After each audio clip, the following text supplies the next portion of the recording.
ಹಾಂ, ಅಬ್ಬಾ ಏನು ಗ್ರಾಫಿಕ್ಸ್ ಮಾಡಿದ್ದಾರೆ ನೋಡ್ರಿ ಫುಲ್ಲು. ಯಾರು ಬಾಹುಬಲಿ, ಯಾರು ಮತ್ತೊಬ್ಬ ಅಂತ ಗೊತ್ತಾಗ್ತಾ ಇಲ್ಲ. ಇರಲಿ, ಒಂದೊಂದೇ ಸ್ಟೋರಿ ಹೇಳ್ತಾ ಹೋಗ್ತೀನಿ. BSY ವಿಜಯೇಂದ್ರ ವಿರುದ್ಧ ಅಂದರೆ ಇವರ ಡೈಲಾಗ್ ಬಾಜಿ ಯಾವ ಥರ ಇದೆ ಅಂತೇಳಿ. ಡೈಲಾಗ್ ಬಾಜಿ ಕನ್ನಡದಲ್ಲಿ ಡೈಲಾಗ್ ಬಾಜಿಗೆ ಭಾಳ ಹೆಸರು ಸುಂದರ ಕೃಷ್ಣ ಅರಸ್, ಆಮೇಲೆ ಪ್ರಭಾಕರ್. ನಮ್ಮಲ್ಲಿ ವಿಲನ್ಗಳಿಗೆ ಡೈಲಾಗ್ಗಳು ಜಾಸ್ತಿ, ಈಗೀಗ ಹೀರೋಗಳು ಮಾಡ್ತಾ ಇದ್ದಾರೆ. ನಮ್ಮಲ್ಲಿ ವಿಲನ್ಗಳಿಗೆ ಮೊದಲಿಂದಲೂ ಡೈಲಾಗ್ಗಳು ಜಾಸ್ತಿ.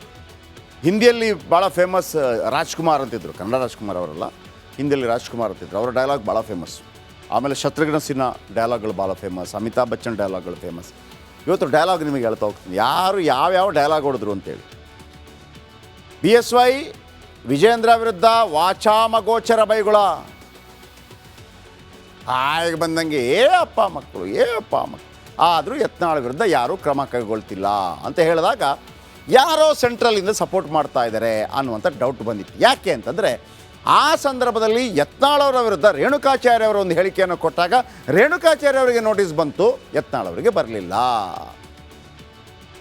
ಈಗ ಯತ್ನಾಳ್ ರೆಬೆಲ್ಸ್ ಪಡೆಗೆ ದೆಹಲಿ ನಾಯಕರು ನೋಟಿಸ್ ಕೊಟ್ಟಿದ್ದಾರೆ. ಆದರೆ ನೋಟಿಸ್ ಅದು ಶಿಸ್ತು ಸಮಿತಿ ಕೊಟ್ಟದ್ದಲ್ಲ, ಇವನೇ ಕೊಟ್ಟಿರಬೇಕು ಅಂತೇಳಿ ಏಕವಚನದಿಂದ ಹೇಳ್ತಾ ಇದ್ರು ಯಾರು, ಯತ್ನಾಳ್ ಅವರು. ಆದರೆ BJPಗೆ ಎಷ್ಟು ದೊಡ್ಡ ತಲೆನೋವಾಗಿದೆ ಅನ್ನೋದಕ್ಕಿಂತ ಹೆಚ್ಚಾಗಿ ಒಂದು ಮಾತು ಹೇಳ್ತೀನಿ ವೀಕ್ಷಕರೇ. ಒಂದಲ್ಲ ಒಂದು ರೀತಿಯಲ್ಲಿ ಈ ಬಸನಗೌಡ ಪಾಟೀಲ್ ಯತ್ನಾಳ್ ರಾಜ್ಯ BJPಗೆ ಒಂದು ಟಾನಿಕ್ ಅಂತೂ ತುಂಬಿದ್ದಾರೆ. ಯಾಕೆ ಅಂತಂದರೆ ಈ ಲೋಕಸಭಾ ಚುನಾವಣೆಯಲ್ಲಿ ಮತ್ತು ವಿಧಾನಸಭಾ ಚುನಾವಣೆಯಲ್ಲಿ BJP ಸೋತ ನಂತರ ಕೇಂದ್ರ ಹೈಕಮಾಂಡ್, BJP ಹೈಕಮಾಂಡ್ ರಾಜ್ಯ ನಾಯಕರನ್ನು ಎಡಬೆರಳಲ್ಲಿ ಕರೆದು ಕೂಡ ಮಾತಾಡಿಸಲಿಲ್ಲ. ಎಡಬೆರಳಲ್ಲಿ, ಅರ್ಥ ಆಯ್ತಾ ನಿಮಗೆ? ಮಾತಾಡಿಸಲೇ ಇಲ್ಲ. ಇವರಷ್ಟಕ್ಕೆ ಇವರು ಬಡ್ಕೋತಾ ಇದ್ರು, ಹೊಡ್ಕೋತಾ ಇದ್ರು, ಬೈಕೋತಾ ಇದ್ರು, ಕೇರೇ ಮಾಡ್ತಾಯಿಲ್ಲ. ಏನು ಬೇಕು ಸಾಯಿರತ್ತಾಗೆ ಅನ್ನೋ ರೀತಿಯಲ್ಲಿ ಬಿಟ್ಟಿದ್ರು. ಕೇರೇ ಮಾಡ್ತಾ ಇರಲಿಲ್ಲ. BJPಯ ಯಾವೊಬ್ಬ ನಾಯಕರನ್ನು ಕರೆದು ಮಾತಾಡಿಸ್ತಾ ಇರಲಿಲ್ಲ. ನರೇಂದ್ರ ಮೋದಿ ಅವರು ಮಾತಾಡಿಸ್ತಾ ಇರಲಿಲ್ಲ, ಅಮಿತ್ ಶಾ ಅವರು ಕೂಡ ಮಾತಾಡಿಸ್ತಾ ಇರಲಿಲ್ಲ. ಆಯಿತಾ? BJPಗಿಂತ ಹೆಚ್ಚಾಗಿ ಕುಮಾರಸ್ವಾಮಿ ಅವ್ರ ಹತ್ರ ಮಾತಾಡಿಸ್ತಾ ಇದ್ರು. ನಮಗನಿಸ್ತಾ ಇತ್ತು BJP ನಾಯಕ ಕುಮಾರಸ್ವಾಮಿನ ಬೇರೆ ಯಾರಾದರೂ ಇದ್ದಾರೆ ಅನ್ನೋಂಥ ರೀತಿಯಲ್ಲಿ ಇತ್ತು. ನಿಜ ತಾನೇ? ಆದರೆ ಒಂದಂತೂ ಭಾಳ ಸ್ಪಷ್ಟ, ಇದನ್ನು ಎಲ್ಲರೂ ಬಸನಗೌಡ ಪಾಟೀಲ್ ಯತ್ನಾಳ್ ಅವರಿಗೆ ಥ್ಯಾಂಕ್ಸ್ ಹೇಳಬೇಕು. ಬಸನಗೌಡ ಪಾಟೀಲ್ ಯತ್ನಾಳ್ ತಮ್ಮ ಸ್ವಪಕ್ಷೀಯರನ್ನೇ ಟೀಕಿಸ್ತಾ ಅಟ್ಲೀಸ್ಟ್ ಇಶ್ಯೂ ಈಗ ಹೈಕಮಾಂಡ್ ಅಂಗಳಕ್ಕೆ ಬಂದು ನಿಂತಿದೆ. ಜೊತೆಗೆ ಎರಡೂ ಟೀಮ್ಗಳು ಅಖಾಡಕ್ಕೆ ರೆಡಿಯಾಗಿದೆ. ಈಗ ಹೈಕಮಾಂಡ್ ಅವರೇನಾದರೂ ಮನಸ್ಸು ಮಾಡಿ ಎರಡೂ ಟೀಮನ್ನು ಜೊತೆ ಸೇರಿಸಿ ಏನಾದರೂ ಒಂದು ಹೊಸ ಫಾರ್ಮುಲಾ ಹುಡುಕಿ ಕೊಟ್ಟರೆ BJP ಜೀವಂತವಾಗಿರುತ್ತೆ, ಇಲ್ಲ ಅಂತಂದರೆ ಇರಲ್ಲ. ಈ ನಡುವೆ ಯತ್ನಾಳ್ ಹೇಳ್ಬಿಟ್ರು, ಯತ್ನಾಳ್ಗೆ ಶೋಕಾಸ್ ನೋಟಿಸ್ ಕೊಟ್ಟುಬಿಟ್ಟು ಬಿಸಾಕ್ಬಿಡ್ತೀವಿ ಅಂತ ಹೇಳಿದ ತಕ್ಷಣ ಹಂಗಾಗಲ್ಲ. ಅಪ್ಪಿತಪ್ಪಿ ಯತ್ನಾಳ್ರನ್ನು ಕೆಣಕಿದ್ರೆ BJP ದೊಡ್ಡ ಪೆಟ್ಟು ತಿನ್ನತ್ತೆ. ಉತ್ತರ ಕರ್ನಾಟಕ ಭಾಗದಲ್ಲಿ ಪೆಟ್ಟು ತಿನ್ನತ್ತೆ. ಯಾಕಂದರೆ ಕಲ್ಯಾಣ ಕರ್ನಾಟಕ, ಉತ್ತರ ಕರ್ನಾಟಕದಲ್ಲಿ ಯತ್ನಾಳ್ ಬಲಿಷ್ಠರು, ಅವರ ಸಮುದಾಯ ಬಲಿಷ್ಠ, ಅವ್ರಿಗೊಬ್ಬ ಹಿಂದೂ ಹುಲಿ, ಅವರ ಸ್ಪೀಚ್ಗೆ ಜನ ಸೇರ್ತಾರೆ, ಮತ್ತು ಸೆಳೆಯಬಲ್ಲರು, ಇಲ್ಲ ಅಂತ ಖಂಡಿತವಾಗಲೂ ಹೇಳಲಿಕ್ಕೆ ಸಾಧ್ಯ ಇಲ್ಲ. ಆಮೇಲೆ ಪಂಚಮಸಾಲಿ ಸಮುದಾಯಕ್ಕೆ ಸೇರಿದವರು, ಬಲು ಪ್ರಬಲ ಪಂಚಮಸಾಲಿ ಸಮುದಾಯ. ಹೇಗೆ ಶಿಗ್ಗಾಂವಿಯಲ್ಲಿ ಪಂಚಮಸಾಲಿ ಸಮುದಾಯಕ್ಕೆ ಟಿಕೆಟ್ ಸಿಕ್ಕಿಲ್ಲ ಅನ್ನೋ ಒಂದು ಕಾರಣಕ್ಕಾಗಿ ಹೇಗೆ ಸಾಗರ ಲಿಂಗಾಯತರಾಗಿರುವಂಥ ಬಸವರಾಜ ಬೊಮ್ಮಾಯಿ ಪುತ್ರ ಭರತ್ ಬೊಮ್ಮಾಯಿಯನ್ನು ಸೋಲಿಸಿಬಿಟ್ರು. ಯಾಕಂದರೆ ಕಳೆದ ಬಾರಿ ಹೇಳಿದ್ರು ಅವರು, ಯಾರು, ಬಸವರಾಜ ಬೊಮ್ಮಾಯಿ, ನಾನು ಈ ಸಲ MP ನಿಲ್ತೀನಿ, ನೆಕ್ಸ್ಟು ನಾನು ಶಿಗ್ಗಾಂವಿ ಉಪಚುನಾವಣೆಯಲ್ಲಿ ಪಂಚಮಸಾಲಿ ಲಿಂಗಾಯತರಿಗೆ ನಾನು ಟಿಕೆಟ್ ಕೊಡ್ತೀನಿ ಅಥವಾ ಕೊಡಿಸ್ತೀನಿ. ಕೊಡಲಿಲ್ಲ, ಸೋಲಿಸಿದ್ರು. ಯಾರನ್ನ ಸೋಲಿಸಿಬಿಟ್ಟು ಯಾರನ್ನ ಗೆಲ್ಲಿಸಿದ್ದು? ಜಾತಿ ವಿಚಾರಕ್ಕೆ ಬಂದರೆ ಒಬ್ಬ ಮುಸ್ಲಿಂ ಕ್ಯಾಂಡಿಡೇಟನ್ನು ಗೆಲ್ಲಿಸ್ತಾರೆ, ಪಠಾಣ್ ಅವ್ರನ್ನ, ಅಲ್ವಾ? ಯತ್ನಾಳ್ ಅವರನ್ನು ಉಚ್ಚಾಟಿಸಿದ್ರೆ ಏನಾಗ್ಬೋದು? ಮುಂದಿನ ಎಲೆಕ್ಷನಲ್ಲಿ ದೊಡ್ಡ ಮಟ್ಟ, ಆಲ್ರೆಡಿ 66ಕ್ಕೆ ಬಂದು ನಿಂತಿದೆ, ವಾಪಸ್ಸತ್ತು 40ಕ್ಕೆ ಹೋಗಿ ನಿಲ್ಬೋದು, ಹೇಳೋಕ್ಕಾಗಲ್ಲ. ಈಗಾಗಲೇ BSY ಅವರನ್ನು CM ಪಟ್ಟದಿಂದ ಕೆಳಗಿಳಿಸಿ ದೊಡ್ಡ ಮಟ್ಟದ ಏಟು ತಿಂದಿತ್ತು BJP. ಆದರೆ ಯಡಿಯೂರಪ್ಪನವ್ರಿಗೇನು ನಾನು ಹೋಲಿಸ್ತಾ ಇಲ್ಲ.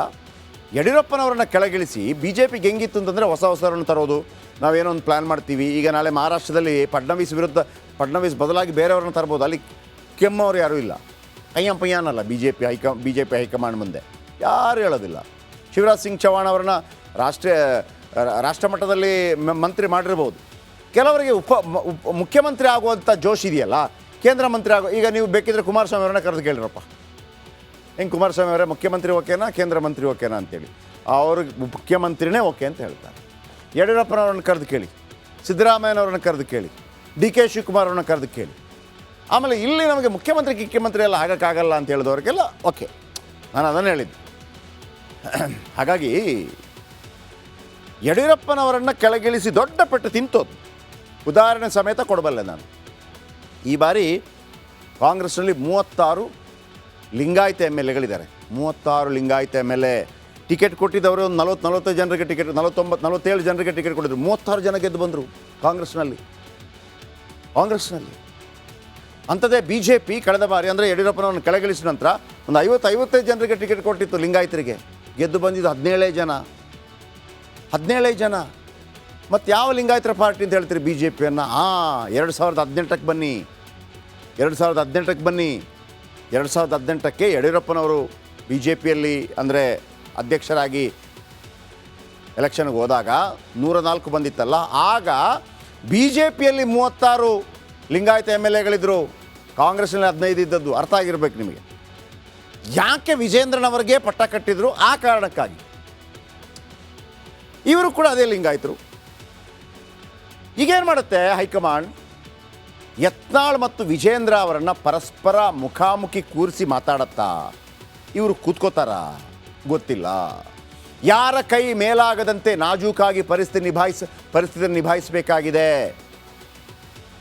ಪರಿಸ್ಥಿತಿ ಹೆಂಗಿದೆ ಅಂತಂದರೆ, MP ಪ್ರಕಾಶ್ ಅವರೊಂದು ಮಾತನ್ನು ಹೇಳ್ತಾ ಇದ್ರು. ಯಾರನ್ನಾದರೂ ದೊಡ್ಡ ನಾಯಕರನ್ನು ಮಾತಾಡಿಸುವಾಗ, ದೇವೇಗೌಡರನ್ನ ಮತ್ತು ರಾಮಕೃಷ್ಣ ಹೆಗಡೆಯವರನ್ನ ಮಾತಾಡಿಸಿದಾಗ ಏನು ಹೇಳ್ತಾ ಇದ್ರು ಅಂತಂದರೆ, 2 ಕುದುರೆಗಳನ್ನು ಕರ್ಕೊಂಬರ್ಬೋದಂತೆ ನೀರು ಕುಡಿಸೋದಕ್ಕೆ. 2 ಕುದುರೆಗಳನ್ನು, ಓಟದ ಕುದುರೆಗಳನ್ನು ಕರ್ಕೊಂಬರ್ಬೋದಂತೆ ನೀರು ಕುಡಿಸೋದಕ್ಕೆ. ನೀರು ಕುಡಿಸೋದಕ್ಕೆ ಕರ್ಕೊಂಬರ್ಬೋದು, ಆದರೆ ನೀರು ಕುಡಿಯಲ್ಲ ಅದು ಅಂತ. ಅದು ಅದರ ಡಿಸಿಷನು ಅಂತ. ಕುದುರೆ ಬಗ್ಗೆ ನಿಮ್ಗೆ ಗೊತ್ತಿರ್ಬೋದು ಒಂದು ಮಾತು. ಕುದುರೆ ಎಲ್ಲಿ ನೀರು ಕುಡಿಯುತ್ತೋ ಆ ನೀರನ್ನು ಏನು ಅಭಿಷೇಕಕ್ಕೂ ಬಳಸ್ಬೋದಂತೆ, ಅಷ್ಟು ಶುದ್ಧ ಇರುತ್ತಂತೆ ಆ ನೀರು. ಹಾಗಾಗಿ ಕುದುರೆಯನ್ನು ನೀರ ಹತ್ರ ಕರ್ಕೊಂಬರ್ಬೋದು, ಕುಡ್ಸೋಕ್ಕಾಗಲ್ಲ ಅಂತೇಳಿ. ಹಾಗೆಯೇ ಇವರಿಬ್ಬರನ್ನು ಹೈಕಮಾಂಡ್ ಮುಂದೆ ಕೂರಿಸ್ಬೋದು. ಸಮಜಾಯಿಷಿ ಮಾಡೋರು ಯಾರು? ಹೈಕಮಾಂಡ್ ಪರಿಸ್ಥಿತಿ ಹಾವು ಸಾಯಬಾರ್ದು, ಕೋಲು ಮುರಿಯಬಾರ್ದು ಅನ್ನೋಂಥ ಪರಿಸ್ಥಿತಿಯಲ್ಲಿದೆ. ಇಬ್ಬರು ಸುಮ್ಮನಾಗಬೇಕು ಅಂತ ಓರ್ವ ಕೇಂದ್ರ ಮಂತ್ರಿ ಹೇಳ್ತಾ ಇದ್ದಾರಂತೆ. ಬಿಕ್ಕಟ್ಟು ಸೂಕ್ಷ್ಮವಾಗಿ ಪರಿಹರಿಸಲು ದೆಹಲಿ ಮೇಲೆ ಒತ್ತಡ. ಪರಿಹಾರ ಮಾಡೋದಿದ್ರೆ ಒಬ್ಬರೇ, ಅಮಿತ್ ಶಾ. ಬಹುಶಃ ನರೇಂದ್ರ ಮೋದಿಯವರ ಎಂಟ್ರಿ ಆಗಲಿಕ್ಕಿಲ್ಲ, ಅಮಿತ್ ಶಾ ಅವರೇ ಮಾಡಬೇಕು. ಬೇರೆ ಯಾವ ನಾಯಕರಿಂದ ಕೂಡ ಸಾಧ್ಯ ಇಲ್ಲ. ಆದರೆ ಬಸವನಗೌಡ ಪಾಟೀಲ್ ಒಂದು ಸವಾಲು ಹಾಕಿದ್ದಾರೆ ಗೊತ್ತಾ? ದಾವಣಗೆರೆಯಲ್ಲಿ ಸಮಾವೇಶ ಮಾಡ್ತೀನಿ ಅಂತೇಳಿ. ವೀಕ್ಷಕರೇ, ಇವರೆಷ್ಟು ತಿಪ್ಪರ್ಲಾಗೋಡಿಲಿ, ದಾವಣಗೆರೆ ಸಮಾವೇಶದಲ್ಲಿ ಜನ ಹೇಗೆ ಸೇರ್ತಾರೆ ಅನ್ನೋದರ ಮೇಲೆ ಬರೆದಿಟ್ಕೊಳ್ಳಿ. ದಾವಣಗೆರೆ ಸಮಾವೇಶದಲ್ಲಿ ಜನ ಹೇಗೆ ಸೇರ್ತಾರೆ ಅನ್ನೋದರ ಮೇಲೆ, ಯಾರ್ಯಾರು ಸೇರ್ತಾರೆ ಅನ್ನೋದರ ಮೇಲೆ ಯಾರು ಬಲಿಷ್ಠ, ವಿಜೇಂದ್ರನ್ ಟೀಮಾ ಬಸವನಗೌಡ ಪಾಟೀಲ್ ಯತ್ನಾಳ್ ಅವರ ಟೀಮಾ ಅಂತ ಗೊತ್ತಾಗ್ಬಿಡ್ತದೆ.